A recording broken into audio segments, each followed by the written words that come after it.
Hey everyone, Paul Akers, author of 2 Second Lean. This March 3rd through the 6th, I've been asked to MC and speak at the Work Truck Show in Indianapolis, and I am so much looking forward to it. I'm going to be speaking on how to build a fun, innovative, lean culture, and then how to bring your organization to the next level. Now, during Work Truck Week, we have a lot of great things planned. Number one, on the 3rd is the educational session.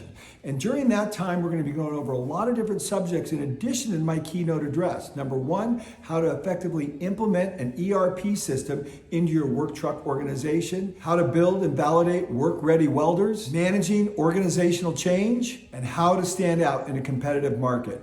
Now, a lot of time and effort has been put into this convention, and I'm telling you, it's going to be incredible. So if you want to move to the next level, you need to come to this event. So on the 3rd, doors open at 8:30 to 3:45. That's the educational session. And then 4th through the 6th is when we're going to have the trade show. And everybody's going to be there, and we're going to see all the latest in technologies and innovations in the industry. It's going to be an amazing time, and I'm looking forward to meeting all of you March 3rd through the 6th in Indianapolis at the Convention Center at the Work Truck Week. See you there.